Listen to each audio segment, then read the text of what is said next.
non-believer. But what does Farnham the Drunk think of our map? Listen here. Come close. I don't know if you know what I know, but you have really got something here. That's a map. Riveting insight is always fun, boy. We then see Griswold the blacksmith, who leers at our map momentarily, but then rebukes us for even entertaining such an idea. A what? This is foolishness! There's no treasure buried here in Tristram! Let me see that. Look, these drawings are inaccurate. They don't match our town at all. I'd keep my mind on what lies below the cathedral, and not what lies below our topsoil. But we are looking for what's below cathedral. Never mind. Next, Pepin the Healer, ever the pragmatist, waves dismissively. I really don't have time to discuss some map you are looking for. I have many sick people that require my help, and yours as well. With all other options exhausted, we travel to the outskirts of town. There, Adria the Witch stands by her shack, hands on hips, and advises. Maintain your quest. Finding a treasure that is lost is not easy. Finding a treasure that is hidden, less so. I will leave you with this. Do not let the sands of time confuse your search. Maintain our quest and don't let the sands of time confuse our search. Perhaps she means that we shouldn't stand idle and look by the source of our quest, the cathedral itself. And who has all the time in the world but the dead in the graveyard? With the map in hand, we race to the cathedral's entrance, realizing the inaccurate map places the cemetery at its front. However, there is a graveyard adjacent. In the cemetery, we see a crypt which we've never really paid attention to before. A winged succubus sits atop it, arms outstretched and body thick, which was the fashion at the time. With no other real leads, we look at the map once more and realize it urges us to put it physically somewhere in the cemetery, and so we lay it down on the crypt. To our shock, the lid falls back and reveals a staircase leading down into a red glow below that matches the ominous cathedral lighting behind us. Curious, yet perhaps against our better judgment, we cautiously step inside. This is a place of great power. Entering the crypt, we're confronted with a large stone room, lavished with ornate carvings and a hellish hue of flames bubbling underfoot, barely contained by the tile below. Two demonic sentries sit guarding the door with a demon's crest, eyes aglow, warns against any unwanted interlopers. We immediately head north and open the door to be set upon by undead grave diggers. Shovel in hand, they amble towards us, falling into the doorway.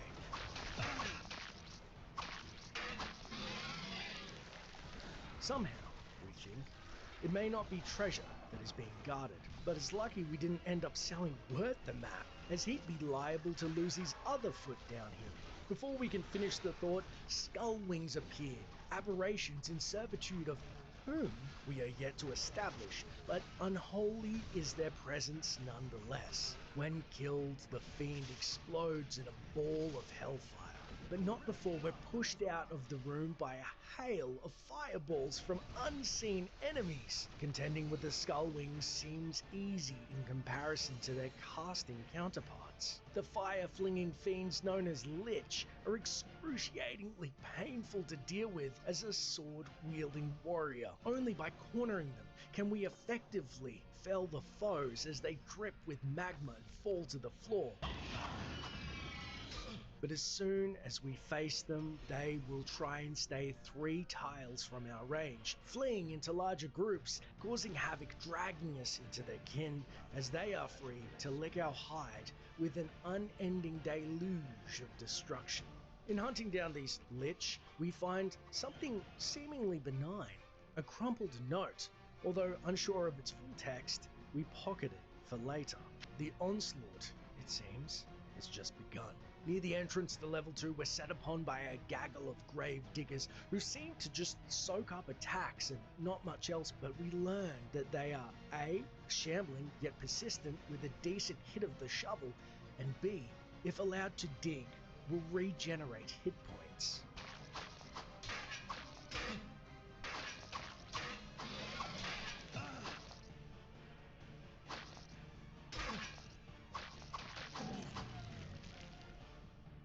Just to the south, we see encircled in hellish pillars a journal entitled The Meeting that reads, I have tried spells, threats, abjuration, and bargaining with this foul creature. To no avail. My methods of enslaving lesser demons seem to have no effect on this fearsome beast. This doesn't seem promising. Some madman has enslaved demons? A practice banned by all the major mage clans, and he seems to have found one that cannot be bound, and perhaps is still loose. Close by, we then find a room unlike any other. Inside lies 2 diamond patterns and a tile with a glowing stone in its corner. Although not a quest or explicitly stated, this is known as the cornerstone of the world. If one was to voyage to the stone with one character and drop off whatever item you wish to transfer, it would then copy to another character's on the stone, and the save game with the item will still be there. The next game you create with any single player character on any difficulty level will have the same item available to them sitting on the cornerstone when they arrive. An amazing function before any shared stash was established, but there is also lore attached when dropping said item, which reads, And in the year of the Golden Light, it was so decreed that a great cathedral be raised. The cornerstone of this holy place was to be carved from the translucent stone Antirial, named for the angel who shared his power with the Horadrim. In the year of drawing shadows, the ground shook, and the cathedral shattered and fell. As the building of catacombs and castles began, and man stood against the ravages of the Sin War, the ruins were scavenged for their stones. And so it was that the cornerstone vanished from the eyes of man. The stone was of this world, and of all worlds, as the light is both within all things and beyond all things. Light and unity are the products of this holy foundation, a unity of purpose and a unity of possession. Now it should be of note, although Hellfire is not considered technically canon by Blizzard, it's amazing that this lore seems to be, at least in some part, to reflect the World Stone in later games, which was of course pivotal, especially to Diablo 2's plot, and its ability to shape reality. This cornerstone would be the perfect catalyst to create new items, and was gifted by Tyrael, it seems, or Antiriel as he was known, as were the Soul Stones to the Horadrim in later games. So it lines up incredibly well if it was a chunk of the World Stone, and for discarded lore, it is actually interesting nonetheless. After leaving the majestic cornerstone behind, we head to the ominous entrance to level 2. As we venture deeper into the crypt, we again find a second piece of the torn note, forced to face torrents of dark magic thanks to the Lich and the new pets, the oversized 2 rats. We then happen across the second journal of the summoner, simply titled The Tirade. My home is slowly becoming corrupted by the vileness of this unwanted prisoner. The crypts are full of shadows that move just beyond the corners of my vision. The faint scrabble of claws dances at the edges of my hearing. They are searching, I think, for this journal. Clearly overwhelmed, a victim of summoning demons from the burning hells, albeit at his own hand. It's on the 3rd level of the crypt we're assaulted by the nightmarish Reapers, fleshy gargoyle-esque creatures bearing deadly scythes. It seems the Reapers were guarding one of the summoner's tomes, titled Narkrul.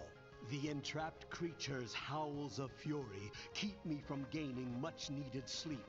It rages against the one who sent it to the void, and it calls foul curses upon me for trapping it here. Its words fill my heart with terror, and yet I cannot block out its voice. So, is this the name of the creature that is clawing at the recesses of the summoner's sanity? It's only after defeating another Reaper, guarding a final tome, do we learn the truth. Simply titled, The End.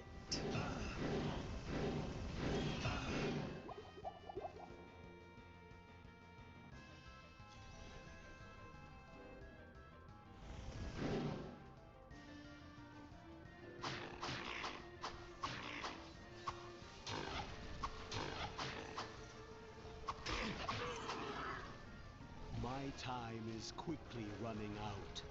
I must record the ways to weaken the demon, and then conceal that text, lest his minions find some way to use my knowledge to free their lord. I hope that whoever finds this journal will seek the knowledge. And so we discover, to aid weakening whatever creature the summoner has wrought on the world, that the last piece of the note is needed. However, we see it is but a stone's throw from the tome itself, guarded by a singular bone demon.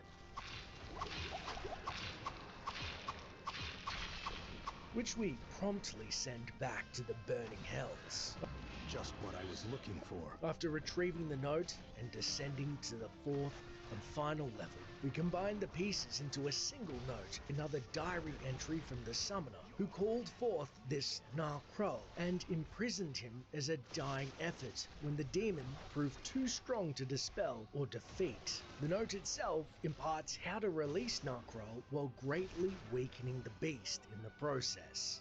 Whoever finds this scroll is charged with stopping the demonic creature that lies within these walls.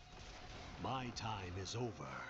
Even now, its hellish minions claw at the frail door behind which I hide. I have hobbled the demon with arcane magic and encased it within great walls, but I fear that will not be enough.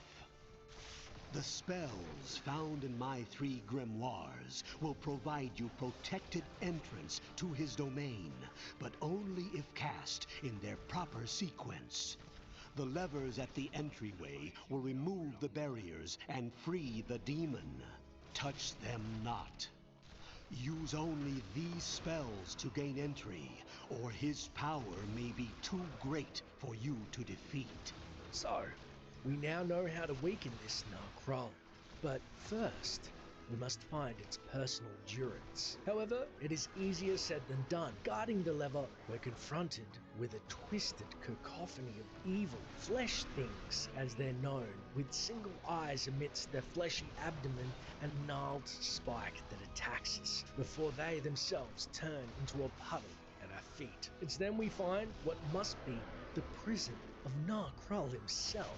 A pentagram seals the door, and a horned demon's head protrudes menacingly from its center. If we choose to ignore the tomes, which isn't wise, and not perform the ritual, we can pull the lever instead, but Narkrul will rush out of his incarceration, saying, "Out of my way, wretched human! Retribution calls for he whom you call Diablo!" Krull is a huge bipedal tentacle-adorned demon, roughly the size of Diablo and looking to be constructed of nightmarish flesh and sinew, spikes protruding from vines on its back as they strike at us and kill us where we stand. Instead, however, we decide to weaken Narkrul, as the tomes had guided, and read the books in front of his chamber in the specific order mentioned by the summoner. In spiritu sanctum, predictum otium. Narkrul rushes us once again. Now, we stand a chance. What?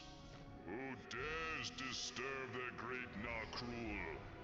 Your life is forfeit, mortal.